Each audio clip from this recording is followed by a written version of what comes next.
পঞ্চম শ্রেণীর ভূগোলে পশ্চিমবঙ্গের প্রাকৃতিক পরিবেশে যে ভূপ্রকৃতির অঞ্চল অংশটা আছে সেটা আমরা আলোচনা করব প্রশ্ন উত্তরের মাধ্যমে। আমরা দেখব যে ভূপ্রকৃতি বলতে আমরা কি বুঝি। আমরা জানি যে প্রাকৃতিক পরিবেশ বলতে আমরা বুঝি আমাদের চারপাশের ভূমি, আমাদের স্বাভাবিক উদ্ভিদ, নদ নদী, জলবায়ু, মৃত্তিকা, নানা রকম বৈশিষ্ট্য। তাহলে সেখানে ভূপ্রকৃতি বা পশ্চিমবঙ্গের ভূপ্রকৃতি আমরা কটি ভাগে তাকে প্রধানত ভাগ করতে পারছি এবং কি কি আমরা দেখব। যে পশ্চিমবঙ্গে যে ভূপ্রকৃতি, প্রথমেই আমি তোমাদের বললাম যে ভূমি, স্বাভাবিক উদ্ভিদ, নদ নদী, জলবায়ু, মৃত্তিকা, এগুলোর নানা রকম বৈশিষ্ট্য নিয়েই কিন্তু ভূপ্রকৃতি। তাহলে এগুলো দেখতে গেলে পশ্চিমবঙ্গের নানান জায়গায় নানান রকম জলবায়ু, নানান রকম মৃত্তিকা এবং নানান রকম উদ্ভিদ আমরা পাবো, তাই তো? এটাই তো স্বাভাবিক, কারণ পশ্চিমবঙ্গের উত্তরে আছে পার্বত্য অঞ্চল, তারপর তরাই অঞ্চল, তারপরে কি রয়েছে মালভূমি, তারপরে রয়েছে গঙ্গার বদ্বীপ, তারপরে একদম নিচের দিকে সমভূমি, পুরো অংশটা উপর থেকে নিচ বিস্তৃত সমভূমি। তাহলে ভূপ্রকৃতির কিন্তু অনেক রকম অংশ এখানে আমরা দেখতে পাবো। সাধারণত এতগুলো ভাগের মধ্যে আমরা প্রধান তিনটি ভাগে একে ভাগ করে থাকি। সেই তিনটি ভাগ কি কি? উত্তরের পার্বত্য অঞ্চল, আমি বললাম যে উত্তরে আমাদের রয়েছে পশ্চিমবঙ্গে পর্বত বা পাহাড়, তাহলে উত্তরের পার্বত্য অঞ্চল। দ্বিতীয়, পশ্চিমের মালভূমি অঞ্চল, অর্থাৎ আমাদের পশ্চিমবঙ্গের মধ্যবর্তী অঞ্চলে ছোটনাগপুর মালভূমি অঞ্চল আমাদের দেখতে পাওয়া যায় এবং সেই পশ্চিমের মালভূমি অঞ্চল। আর তৃতীয়ত, গঙ্গার বদ্বীপ সহ সমভূমি অঞ্চল। পশ্চিমবঙ্গের অনেকটা অংশ কিন্তু সমভূমি অঞ্চল, অর্থাৎ সমুদ্রপৃষ্ঠ থেকে 100 মিটার উপরে যে বিস্তৃত সমভূমি ভূমি, তাকে আমরা সমভূমি অঞ্চল বলি। তো সেই অঞ্চল কিন্তু অনেক দূর অবধি বিস্তৃত, তেমনি তার সঙ্গে গঙ্গার বদ্বীপ যুক্ত থাকে, গঙ্গার বদ্বীপ সহ সমভূমি অঞ্চল। এরপর আমরা দেখতে পাচ্ছি আমাদের এখানে ছবিতে, কিসের ছবি বলো তো? পাহাড় কিংবা পর্বতের ছবি, তাই তো?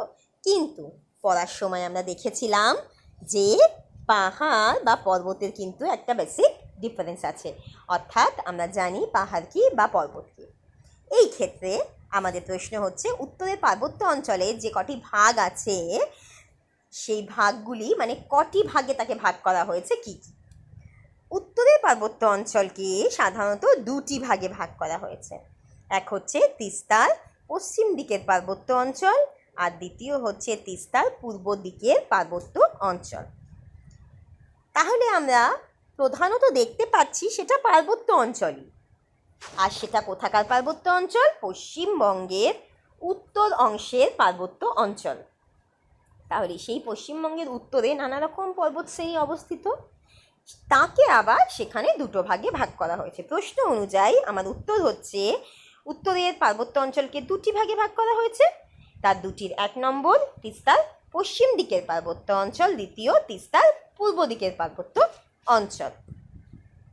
এরপরে এই পর্বতের উপর আমাদের তৃতীয় প্রশ্ন, পর্বতের উপর দ্বিতীয় প্রশ্ন হচ্ছে, পর্বত কাকে বলে? আমি বললাম যে পর্বত এবং পাহাড়ের কিন্তু একটা অদ্ভুত একটা ডিফারেন্স আছে। সেটা কি আমরা আগেও পড়েছি, আমরা আবারও বলছি। পর্বত কাকে বলে? সমুদ্রপৃষ্ঠ থেকে 3000 ফুট বা 900 মিটারের বেশি উঁচু ও অনেক দূর পর্যন্ত বিস্তৃত বন্ধুর অর্থাৎ এবড়োখেবড়ো, শিলাময় অর্থাৎ প্রচুর কাঁকর রয়েছে ভূমিরূপকে বলা হয় পর্বত। আমরা যখন তার সংজ্ঞা লিখতে যাব আমরা কি দেখব? সমুদ্রপৃষ্ঠ থেকে 3000 ফুট বা 900 মিটারের বেশি উঁচু ও অনেক দূর পর্যন্ত বিস্তৃত বন্ধুর শিলাময় ভূমিরূপকে বলা হয় পর্বত। এবার আমরা দেখছি এখানে সেটা কিসের ছবি? গাছপালা রয়েছে অথচ সেটা উঁচু। তাহলে এখানে প্রশ্ন হচ্ছে যে পাহাড় কাকে বলে? পাহাড় কাকে বলে? 2000 থেকে 3000 ফুট, অর্থাৎ 3000 ফুটের নিচে 2000 থেকে 3000 ফুট বা 600 থেকে 900 মিটার পর্যন্ত উচ্চতা বিশিষ্ট নিচু এবং অল্প দুধ ছড়ানো শিলাস্তূপকে বলা হয় পাহাড়। আবারও বলছি, 2000 থেকে 3000 ফুট বা 600 থেকে 900 মিটার পর্যন্ত উচ্চতা বিশিষ্ট নিচু এবং অল্প দুধ ছড়ানো শিলাস্তূপকে বলা হয় পাহাড়। এরপরে এই ছবিটা দেখে তোমাদের কি মনে হচ্ছে? মনে হচ্ছে না যে একটা বিস্তীর্ণ মাঠ, অর্থাৎ এমন একটা জায়গা যেটা এবড়ো খেবড়ো নয়, বালুকাময় নয় বা শিলাময় নয়, অথচ উর্বর কিছু মাটি যেখানে সবুজ ঘাসে ভরা, সবুজ গাছপালায় ভর্তি। তাহলে আমাদের এখানে প্রশ্ন হচ্ছে, সমভূমি কাকে বলে? সমভূমি কাকে বলে? সমুদ্রপৃষ্ঠের একই সমতলে বা সামান্য উঁচুতে অবস্থিত বিস্তীর্ণ মসৃণ ভূভাগকে বলা হয় সমভূমি।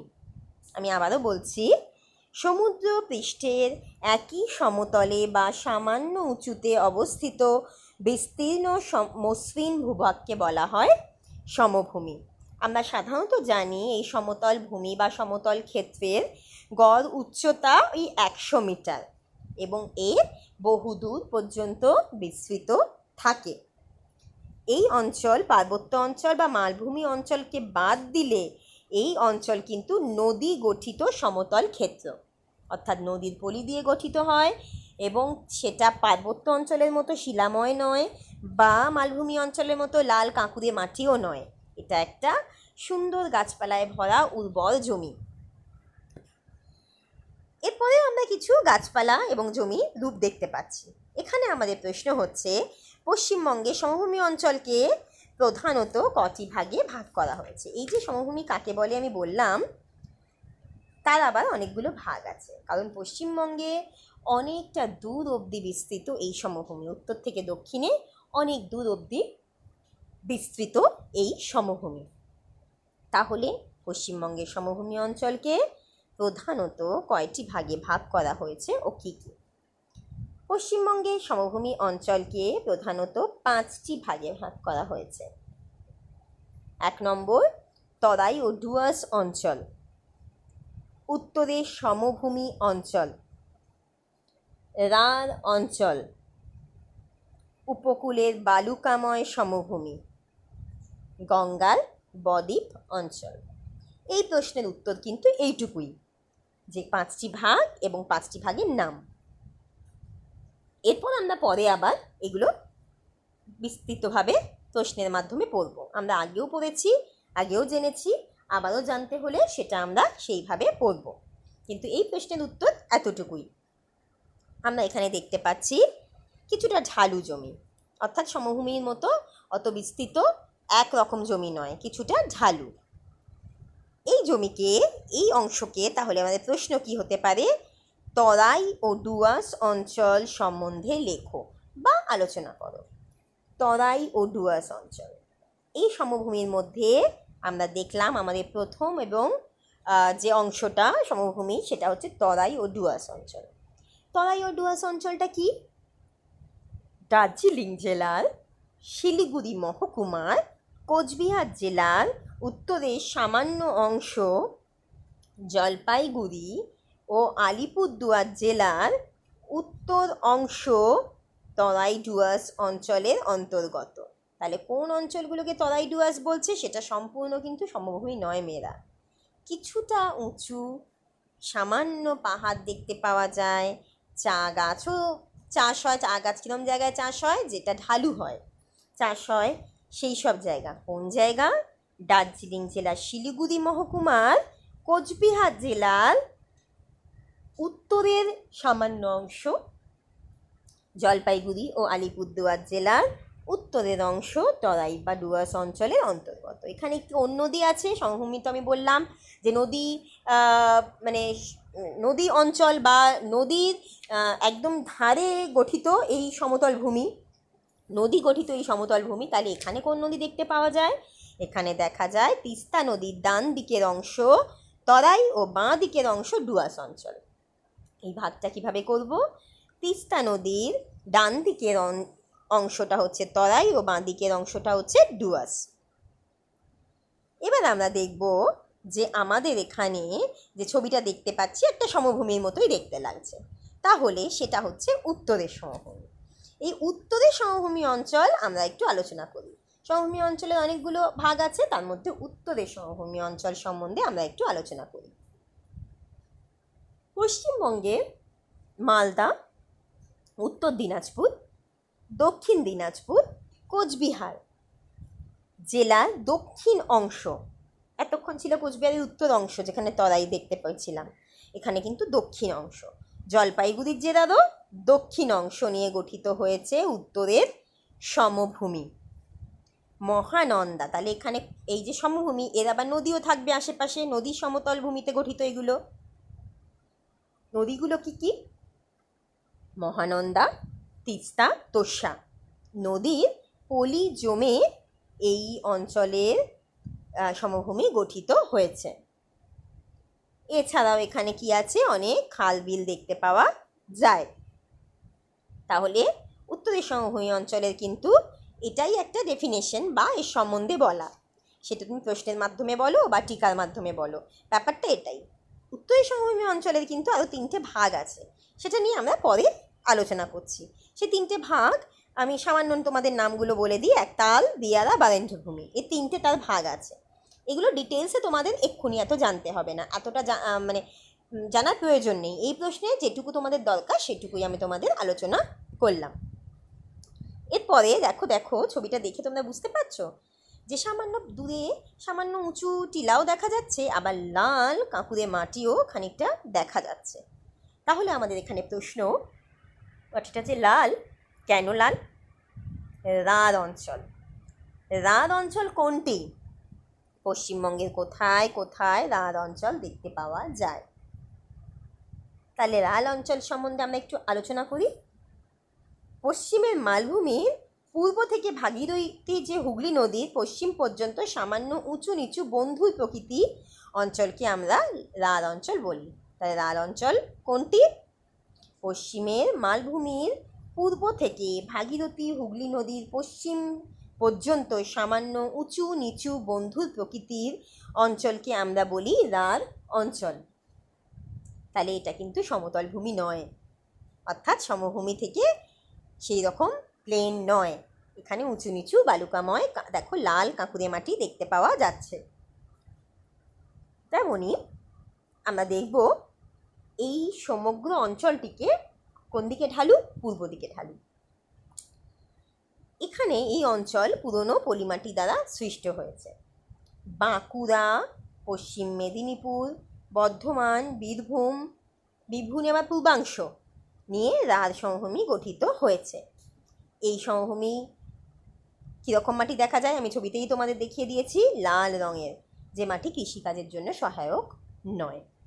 তাহলে তোমাদের যে দ্বিতীয় প্রশ্নটা আছে, পশ্চিমবঙ্গে কোথায় কোথায় রাঢ় অঞ্চল দেখা যায়, তোমরা বলবে বাঁকুড়া, পশ্চিম মেদিনীপুর, বর্ধমান, বীরভূমের পূর্বাংশে রাঢ় অঞ্চল দেখতে পাওয়া যায়। এরপরে দেখো, এটা দেখে কি মনে হচ্ছে? যদিও তেমনভাবে তোমরা যদি ভালো করে না দেখো বুঝতে পারবে না। কিছু মনে হচ্ছে না? কিছু নিচের দিকে অনেকটা কিছু রয়েছে যেটা উপর দিকে বয়ে গেছে বা উপর থেকে বয়ে সেটা এসে নিচে মিশেছে। এটা কিন্তু জলধারা, নদী, যেটা নিচের অংশে রয়েছে সমুদ্র, অর্থাৎ আমাদের গঙ্গার বদ্বীপ অঞ্চল। আমাদের পশ্চিমবঙ্গের একদম নিচে রয়েছে ভারত মহাসাগর এবং গঙ্গার বদ্বীপ অঞ্চল। তাহলে আমরা গঙ্গার বদ্বীপ অঞ্চল সম্বন্ধে একটু আলোচনা করে নিই। এই পশ্চিমবঙ্গে সমভূমিরই একটা অংশ গঙ্গার বদ্বীপ অঞ্চল। পূর্ব দিকে বাংলাদেশ সীমান্ত থেকে পশ্চিম দিকে মুর্শিদাবাদ, নদিয়া, হাওড়া, উত্তর ও দক্ষিণ 24 পরগনা, হুগলি, কলকাতা, বর্ধমান ও পূর্ব মেদিনীপুর জেলার অংশ নিয়ে গঙ্গার বদ্বীপ অঞ্চল বিস্তার লাভ করেছে। এগুলো একটু মনে রাখবে মেয়েরা, কারণ গঙ্গার বদ্বীপ অঞ্চল যেমন প্রশ্নেও আসতে পারে, তেমন টিকা আকারে আসতে পারে, এবং তোমাদের তো এটা জেনে রাখতেই হবে কোন কোন অঞ্চল নিয়ে গঙ্গার বদ্বীপ অঞ্চল গঠিত হয়েছে। আমি আরেকবার বলি তাহলে। পূর্ব দিকের বাংলাদেশের সীমান্ত থেকে পশ্চিম দিকের মুর্শিদাবাদ, নদিয়া, হাওড়া, উত্তর ও দক্ষিণ 24 পরগনা, হুগলি, কলকাতা, বর্ধমান ও পূর্ব মেদিনীপুর জেলার অংশ নিয়ে গঙ্গার বদ্বীপ অঞ্চল বিস্তার লাভ করেছে। এই অঞ্চলটি প্রায় সমতল। কেন বলো তো? কারণ এখানে প্রচুর নদী আছে। এই অঞ্চলটি প্রায় সমতল। এখানকার পলিমাটি খুবই উর্বর। প্রচুর নদী দেখতে পাচ্ছ, প্রচুর নদী বয়ে এসে সমুদ্রে মিশেছে, সেই জন্য এই অঞ্চল অবশ্যই উর্বর। এর পলিমাটি দিয়েই তো এই অঞ্চলটা গঠিত। নদিয়া ও মুর্শিদাবাদ নিয়ে মুমূর্ষ বদ্বীপ অঞ্চল গঠিত হয়েছে। উত্তর ও দক্ষিণ 24 পরগনা, কলকাতা জেলার দক্ষিণ অংশ ও সুন্দরবন অঞ্চলকে বলা হয় সক্রিয় বদ্বীপ অঞ্চল। তাহলে বদ্বীপ অঞ্চলের আমি কিন্তু দুটো ভাগ দেখতে পাচ্ছি মেয়েরা, এক হচ্ছে মুমূর্ষ বদ্বীপ অঞ্চল, এক সক্রিয় বদ্বীপ অঞ্চল। মুমূর্ষ বদ্বীপ অঞ্চল তাহলে কোন অঞ্চলটা নিয়ে? নদিয়া ও মুর্শিদাবাদ জেলার হচ্ছে মুমূর্ষ বদ্বীপ অঞ্চল। আর সক্রিয় বদ্বীপ অঞ্চল কি? যেটা হচ্ছে উত্তর ও দক্ষিণ 24 পরগনা, কলকাতা জেলার উত্তরের অংশ নিয়ে ও সুন্দরবন অঞ্চল নিয়ে গঠিত হয়েছে সক্রিয় বদ্বীপ। এখানে আর কি প্রচুর পরিমাণে গাছপালা দেখতে পাওয়া যায়। এরপর তোমরা দেখতে পাচ্ছ ভারতবর্ষের মধ্যে পশ্চিমবঙ্গের একটা ছবি, যেখানে প্রচুর নদ নদীর ছবি দেখতে পাচ্ছ। নিচে বে অফ বেঙ্গল অর্থাৎ বঙ্গোপসাগর। অনেক নদ নদী ভারতবর্ষের উত্তরাঞ্চল থেকে, ভারতবর্ষের পশ্চিমাঞ্চল থেকে আমাদের পশ্চিমবঙ্গে এসে মিশেছে। তার মধ্যে প্রধান নদী কি বলো তো মেয়েরা? প্রধান হচ্ছে গঙ্গা নদী বা ভাগীরথী। এই রকমই অনেক রকম নদী যেটা আমাদের এখানে সৃষ্ট হয়েছে, আমাদের এখানে এসেছে, মিশেছে নানা রকমভাবে, নানা রকম উৎস আছে তার জলে। সেগুলো আমরা সব দেখব, সব পড়ব। আমরা এখানে আমাদের প্রশ্ন হচ্ছে যে পশ্চিমবঙ্গের নদ নদীকে প্রধানত কটি ভাগে ভাগ করা হয়েছে এবং কী কী? পশ্চিমবঙ্গের নদ নদীকে প্রধানত কটি ভাগে ভাগ করা হয়েছে ও কী কী? পশ্চিমবঙ্গের নদ নদীকে সাধারণত 3টি ভাগে ভাগ করা হয়েছে। 1 নম্বর উত্তরের পার্বত্য অঞ্চলের নদ নদী, 2 নম্বর দক্ষিণের নদ নদী এবং 3 নম্বর পশ্চিমের নদ নদী। মেয়েরা যখন তোমরা সমভূমি কিংবা ভূমির গঠন পড়লে তখন দেখলে পশ্চিমবঙ্গকে কিন্তু আমরা 3টে ভাগে ভাগ করেছিলাম। উত্তরে পার্বত্য অঞ্চলে ভাগ করেছিলাম, পশ্চিমের একটা অঞ্চলকে ভাগ করেছিলাম মালভূমি, এবং দক্ষিণের সমভূমি। তেমনই নদ নদীরও কিন্তু 3টে ভাগ রয়েছে, উত্তরের পার্বত্য অঞ্চল, দক্ষিণের নদ নদী ও পশ্চিমের নদ নদী। এখানে এই নামগুলো থেকেই তোমরা বুঝতে পারবে যে উত্তরের পার্বত্য অঞ্চলে যে নদীগুলো আছে সেগুলো কিন্তু উত্তরের পর্বত থেকে সৃষ্টি হয়েছে, অর্থাৎ বরফ গলা জলে সৃষ্টি হয়েছে। এছাড়াও পশ্চিমের নদীগুলো যেগুলো আছে সেটা হচ্ছে মালভূমি অঞ্চলের নদী, অর্থাৎ কিছুটা সেই নদী বৃষ্টির জলে পুষ্ট হয়, কারণ মাঝখানে তার জলের উৎসই প্রধান উৎস হচ্ছে বৃষ্টি। অন্য সময় সেই নদীর জল শুকিয়ে যায়। আর দক্ষিণে যে নদ নদী আছে মেয়েরা, এগুলো জেনে রাখো, এগুলো এই প্রশ্নের উত্তর নয়, কিন্তু তোমরা জেনে রাখো যে দক্ষিণের যে নদ নদী আছে সেই নদ নদী কিন্তু অবশ্যই জোয়ার ভাটার জলে পুষ্ট। বেশিরভাগ নদ নদীটাই জোয়ার ভাটার জলে পুষ্ট, কারণ সমুদ্র থেকে সেই জল তারা পায়। এবং যে জল ভাগীরথীর মতো বড় বড় নদী যেগুলো বয়ে এসেছে গঙ্গা রূপে, সেই নদীর জল কিন্তু সারা বছর জল থাকে, কারণ সেটা হিমবাহ থেকে তৈরি হয়েছে, অর্থাৎ সেটাও কিন্তু বরফ গলা জলে সৃষ্ট। বিশাল নদী গঙ্গা নদী, তোমরা জানো ভারতবর্ষের এক মাথা থেকে আরেক মাথা সেটা বয়ে গেছে। এরপরে আমাদের অনেকগুলো প্রধান যে নদ নদী, উত্তরের পার্বত্য অঞ্চলের যে নদ নদী, মেন যে রিভার্স অফ নর্থ বেঙ্গল, দেখো তোমরা সেই ছবিগুলো দেখতে পাবে, অনেকগুলো আছে মেয়েরা। সেখানে দেখো তিস্তা আছে, জলঢাকা আছে, অনেক রকম নদী আছে কিন্তু। হ্যাঁ, তেমন তোমরা যদি ভালো করে দেখো, আমি এখানে কিন্তু প্রতিটা নদীরই মোটামুটি দিয়ে দিয়েছি। তিস্তা, তোর্ষা, একটু খুঁজলেই তোমরা পাবে সেটা। কালজানি, জলঢাকা, বালাসন, মহানন্দা, সংকোষ, অনেক রকম নদীর তোমরা এখানে নাম পাবে। অর্থাৎ আমাদের এখানে প্রশ্ন হচ্ছে উত্তরে পার্বত্য অঞ্চলে যে কোনো 2টি নদীর গতিপথ বর্ণনা করো। যে কোনো 2টি নদী, অনেকগুলো নদী আছে আমি তোমাদের বললাম, তোমরা দেখতে পাচ্ছ কালজানি, দেখো উপরে একদম উপরে একটু তাকিয়ে দেখো ছবিটার দিকে, উপরে আছে তোর্ষা, তারপরে আছে ঠিক তার বাঁদিকে দেখো কালজানি, এদিকে রায়ঢাক, তারপরে এদিকে রয়েছে তোমার পূর্ণভবা, তারপরে জলঢাকা, তিস্তা, হ্যাঁ, যমুনেশ্বরী, অনেক রকম নদী আছে, মহানন্দা, বালাসন, তারপরে শঙ্কোষ, এইসব নদী আমরা দেখতে পাই, হ্যাঁ, স্বাভাবিকভাবে। তাহলে মেয়েরা আমাদের এই সব যে কোনো নদী, এতগুলো নদী আছে, তার মধ্যে যে কোনো দুটির তোমরা গতিপথ বর্ণনা করবে। আমি প্রধান দেখো উপরে রয়েছে, একদম উপরে রয়েছে ধরো তোর্ষা, একদম উপরে তোর্ষা আছে, আমি তোর্ষার গতিপথ তোমাদের বর্ণনা করে বলছি। তোর্ষা এটি উত্তরবঙ্গের একটি উল্লেখযোগ্য নদী। আমাদের একটু গতিপথ বর্ণনা করার আগে একটু অবশ্যই বলে নিতে হবে এটা কোথাকার নদী। গতিপথ শুধু তো বললে হবে না, এটা কোথাকার নদী, এটা আমাদের পশ্চিমবঙ্গের উত্তরবঙ্গের নদী। তাহলে এটি উত্তরবঙ্গের একটি উল্লেখযোগ্য নদী। এটি ভুটান থেকে উৎপন্ন হয়েছে এবং আলিপুরদুয়ার ও কুচবিহারের উপর দিয়ে প্রবাহিত হয়ে জলঢাকা নদীতে মিশেছে। তাহলে আমরা কি দেখলাম, এটি ভুটানে উৎপন্ন হয়েছে, আলিপুরদুয়ার ও কুচবিহারের উপর দিয়ে প্রবাহিত হয়ে জলঢাকা নদীতে মিশেছে। ঠিক আছে, আমরা তোর্ষা দেখে নিলাম। এবার আরেকটি নদী দেখি, জলঢাকা নদী। আমরা কথাটা পড়লাম তাই না, জলঢাকা নদী। তাহলে আমরা দেখি যে এই জলঢাকা নদীর সম্বন্ধে এর গতিপথ আমরা একটু বর্ণনা করে নিই। যে কোনো দুটো করো, আমার মনে হলো আমি তোমাদের বলছি।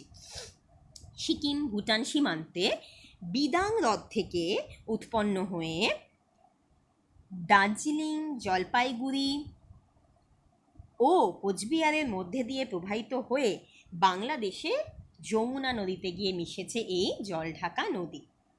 তোমরা দেখো, দেখতে পাবে জলঢাকা নদী ছবি আছে, দেখো একদিকে আছে জলঢা, নদীর পাশে কে এটা লেখা আছে, জলঢাকা কোথা থেকে উৎপন্ন হয়েছে। তাহলে আমরা দেখতে পাচ্ছি সিকিম ভুটানের বিদাং হ্রদ থেকে উৎপন্ন হয়ে দার্জিলিং, জলপাইগুড়ি, কুচবিহারের মধ্যে দিয়ে গিয়ে সেটা যমুনা নদীতে মিশেছে। এর একটা উপনদী আছে, তার নাম হচ্ছে তোর্ষা। উপনদীর নাম হচ্ছে তোর্ষা। এই জলঢাকার উপনদী, আমি তোমাদের বললাম যে তোর্ষা কোন নদীতে গিয়ে মিশেছে, জলঢাকাতে। তাহলে এর উপনদী, জলঢাকার উপনদীকে তোর্ষা। এরপরেই আমরা দেখতে পাচ্ছি যে নিচের দিকে দেখো অনেকগুলো নদী আমাদের অনেক রকমভাবে মিশেছে সমুদ্রে এসে। তাহলে এখানে আমাদের প্রশ্ন হচ্ছে দক্ষিণের নদ নদীগুলি আলোচনা করো। আমাদের পশ্চিমবঙ্গের যে নদ নদীগুলো আছে, উত্তরের নদ নদী আমি আলোচনা করলাম, তেমনি আমি দক্ষিণের নদ নদী আলোচনা করব। সেই দক্ষিণের নদ নদী আলোচনা করতে গিয়ে আমরা দেখব যে দক্ষিণ বলতে কি মেয়েরা, পশ্চিমবঙ্গের দক্ষিণ অংশ।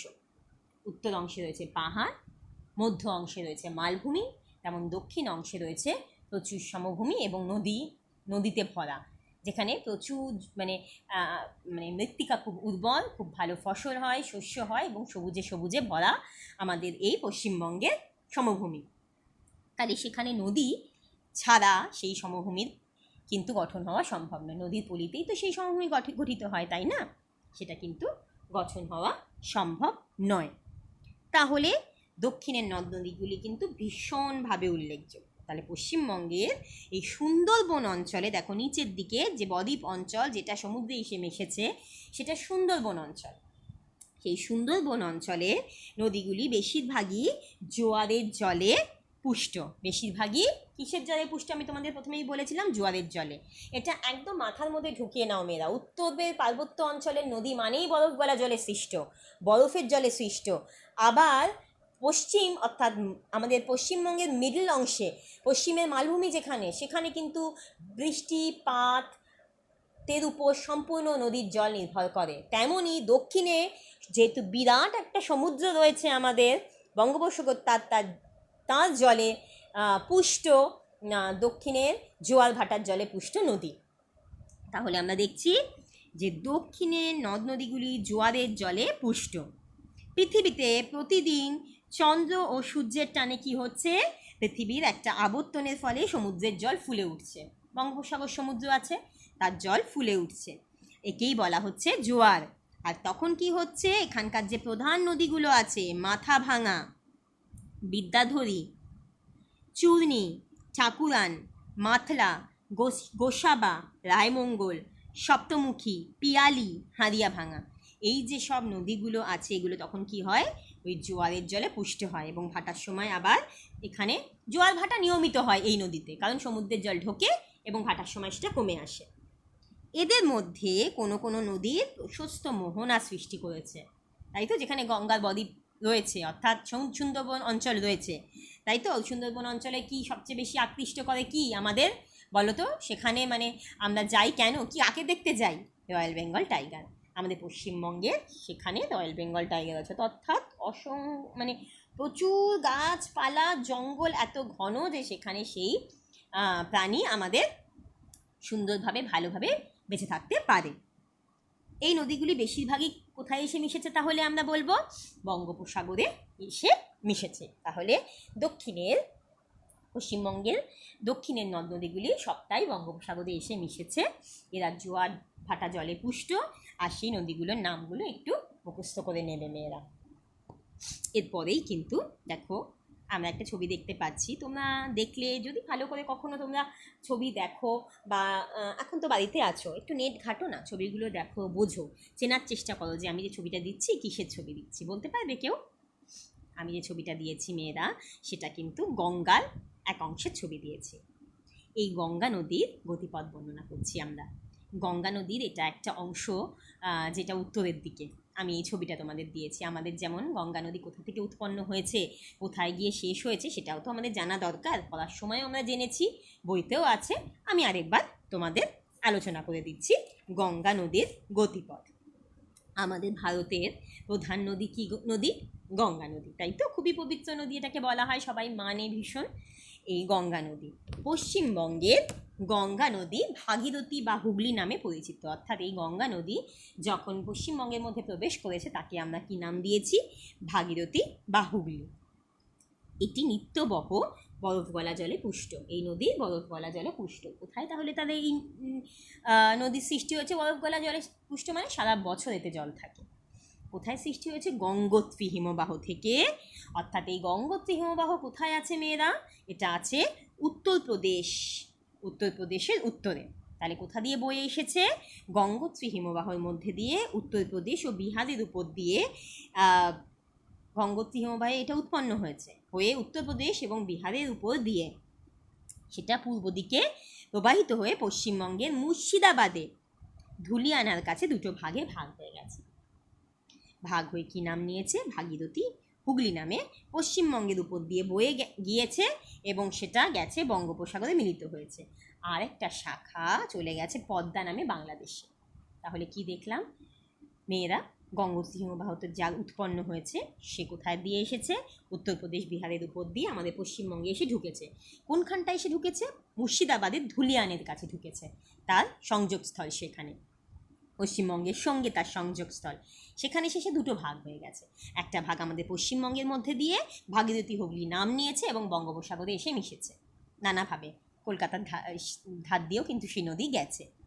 আবার তার আরেকটি ভাগ বাংলাদেশে চলে গেছে পদ্মা নামে। পদ্মার ইলিশ খাও তো? পদ্মা নামে চলে গেছে বাংলাদেশে। আচ্ছা, আমরা জানি যে এর কিছু উপনদী আছে। উপনদীগুলি কি কি? যমুনা, সোন, গণ্ডক। এখানে এর গতিপথ যেহেতু বর্ণনা করতে বলা হয়েছে মেয়েরা, তোমাদের উপনদীর কথা না লিখলেও চলবে, কিন্তু তবুও তোমরা লিখবে, তোমরা জেনে রাখো যে এর উপনদী হচ্ছে যমুনা, সোন ও গণ্ডক। কারণ এর যে উপনদী সেগুলো কিন্তু গঙ্গায় এসে মিশেছে।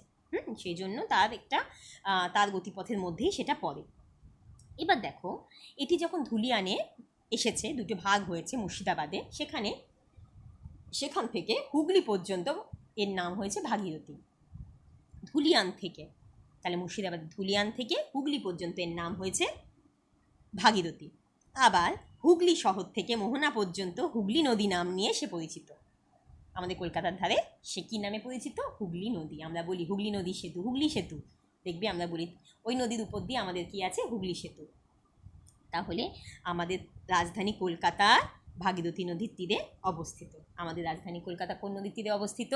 কোথায় গড়ে উঠেছে এই সুন্দর শহর, এই আমাদের শহর? এই ভাগীরথী নদীর তীরে, অর্থাৎ গঙ্গা নদীর তীরে এই শহর গড়ে উঠেছে। এবার আমরা দেখতে পাচ্ছি যে অঞ্চল, সেই অঞ্চলটা একটা রুক্ষ সূক্ষ্ম অঞ্চল, কিন্তু উত্তরের বালুকাময় সমভূমি। এই উত্তরের বালুকাময় সমভূমি সম্বন্ধে আমরা একটুখানি পড়ে নিই বা জেনে নিই যে উত্তরের বালুকাময় সমভূমিটা কী। আমি বলেছিলাম যে সমভূমির কতগুলো অংশ আছে, তার মধ্যে কিন্তু উত্তরের এই বালুকাময় সমভূমিটাও রয়েছে। এটা খুব ছোট্ট অংশ, তবুও আমি তোমাদের বলি। সমুদ্রের পার্কে বলা হয় উপকূল, সমুদ্রের পার্কে বলা হয় উপকূল। পূর্ব মেদিনীপুর জেলার সমুদ্রের বালুকাময় পার্কে বলা হচ্ছে উপকূলের সমভূমি। তোমরা এইটুকুই লিখবে, বালুকাময় সমভূমি কি। এই যে নদী এখানে দেখা যাচ্ছে, দুপাশে অসংখ্য পাহাড়ের মধ্যে দিয়ে নদী বয়ে চলেছে, সেই নদী হচ্ছে তিস্তা নদী। তিস্তা নদীর উপনদী কয়টি ও তার নাম লেখো। আমি এখানে তোমাদের প্রশ্ন দিয়েছি, তিস্তা নদীর উপনদী কয়টি ও তার নাম লেখো। তিস্তা নদীর উপনদী হলো দুটি প্রধান, সেটা হচ্ছে ছোট রঙ্গিত ও বড় রঙ্গিত। তাহলে তিস্তা নদীর দুটি প্রধান উপনদী, সেটা হচ্ছে ছোট রঙ্গিত ও বড় রঙ্গিত। এবার দেখো এখানে যে রয়েছে, যার উপর দিয়ে ব্রিজ গেছে, এই ব্রিজের উপর দিয়ে ট্রেন যায় মেয়েরা, এটা কিন্তু একটা এমন নদী যেটা উত্তরবঙ্গের দিকে আছে, সেটা কি তোর্ষা।